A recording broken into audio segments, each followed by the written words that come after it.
UK में डीवीएलए ने 33,000 से ज्यादा ड्राइविंग लाइसेंस कैंसिल कर दिए हैं सिर्फ एक छोटी सी गलती की वजह से। ये न्यूज सामने आने के बाद मुझे और मेरी टीम को इस चीज ने सबसे ज्यादा हैरान किया कि ऐसे कैसे हो सकता है कि एक छोटी सी लापरवाही की वजह से आपका लाइसेंस कैंसिल हो जाए और फिर लाइसेंस को वापस हासिल करना इतना आसान भी ना हो। जी हाँ, यूके की डीवीएलए ने पिछले 4 साल के अंदर 33,000 से ज्यादा ड्राइविंग लाइसेंस रिवोक किए। अब यहाँ सवाल ये पैदा होता है कि ऐसा क्या हुआ। तो सुनिए, ये कोई ओवर स्पीडिंग या एक्सीडेंट का मामला नहीं था, बल्कि ये मामला नजर आई साइट्स का था। असल में हुआ कुछ यूं कि एक इंस्टीट्यूट मार्शल मोटर ग्रुप ने राइट टू इंफॉर्मेशन के तहत डीवीएलए से पूछा कि वाकई आप इतने ज्यादा ड्राइविंग लाइसेंस रिवोक कर रहे हैं, अगर ऐसा है तो हमें डाटा दें और वजह बताएं ऐसा क्यों है। जब इसका जवाब आया तो लोग खुद भी हैरान रह गए और मैं भी हैरान रह गया। डाटा के मुताबिक पिछले कुछ अरसे में तकरीबन 32,944 केसेस ऐसे थे जहां लोगों के लाइसेंस या तो रिवोक कर दिए गए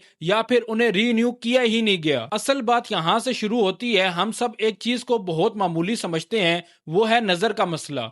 किसी को दूर का मसला होता है, किसी को नजदीक का मसला होता है, किसी को धुंधला नजर आता है। हम क्या करते हैं, हम जाते हैं डॉक्टर के पास, उसे चेकअप करवाते हैं, चश्मा बनवाते हैं और वो चश्मा पहन लेते हैं और समझते हैं कि हमारा मामला हल हो गया। लेकिन यहाँ एक इंपॉर्टेंट चीज है जो लोग अक्सर इग्नोर कर देते हैं। डीवीएलए के कानून के मुताबिक अगर आपकी आई साइट्स में मामूली सी भी तब्दीली आए तो आपने खुद डीवीएलए को इन्फॉर्म करना होता है। तो हुआ क्या, लोगों को पता ही नहीं था, उन्होंने डीवीएलए को इन्फॉर्म किया ही नहीं। तो आप कहेंगे कि इसमें इतनी बड़ी बात क्या है, लेकिन ये छोटी सी बात लोगों के लिए बड़ी मुसीबत बन गई है। क्योंकि डीवीएलए के मुताबिक अगर आपने अपनी मेडिकल कंडीशन रिपोर्ट नहीं की तो इससे एक गलत इंफॉर्मेशन देना समझा जाता है और इसी बुनियाद पर उन्होंने हजारों ड्राइवर्स के लाइसेंस रिवोक कर दिए हैं। एक और इंटरेस्टिंग बात सुने, ये मसला उस वक्त सामने आया जब लोग अपना लाइसेंस रीन्यू करवाने गए। उन्होंने समझा कि ये एक रूटीन प्रोसेस है, लेकिन जब डीवीएलए ने उनका मेडिकल रिकॉर्ड देखा तो पता चला कि इनकी आई साइट्स पहले से चेंज हो चुकी है।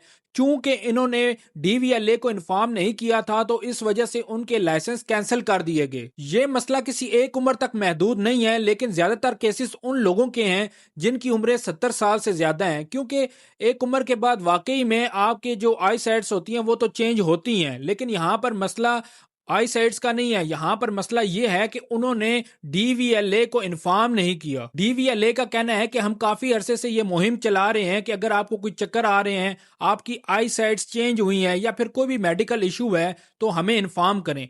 तो बहुत से लोगों ने हमें सीरियसली नहीं लिया। अब नतीजा ये निकला कि वो सब लोग अपना लाइसेंस खो बैठे हैं। अब यहाँ पर लोगों के दिमाग में ये सवाल आ सकता है कि अगर वो उस वक्त भी डीवीएलए को इन्फॉर्म कर देते तो शायद उनका जो लाइसेंस है वो उसी वक्त कैंसिल हो जाता। तो ऐसा नहीं है। मेरे मुताबिक ज्यादा से ज्यादा वो आपकी आई साइट्स चेक करते, ग्लासेस के साथ आपकी ड्राइविंग चेक करते कि आप कैसी ड्राइविंग कर रहे हैं, यानी कि ये मसला उस वक्त हल हो सकता था। अब ये है कि जिन लोगों के लाइसेंस मनसूख हुए हैं वो दोबारा से अपील कर सकते हैं या फिर उन्हें दोबारा से प्रोसेस से गुजरना पड़ सकता है। इस खबर से हमें ये सीखने को मिलता है कि जो चीज कभी हम छोटी समझकर इग्नोर कर देते हैं, कभी कभी वो बड़ा मसला बनकर सामने आ जाती है। अगर आप ड्राइवर हैं तो आप अपनी आई साइट्स को कभी भी इग्नोर ना करें। अगर आप ग्लासेस पहनना शुरू हो गए हैं और लाइसेंस बनने से पहले आप ग्लासेस नहीं पहनते तो तब भी आप डीवीएलए को जरूर इन्फॉर्म करें, वरना आपका भी लाइसेंस रिवोक हो सकता है। आपका इस बारे में क्या ख्याल है, कमेंट सेक्शन में लाजमी बताइएगा। अगर आपको ये वीडियो पसंद आई हो तो लाइक और शेयर करें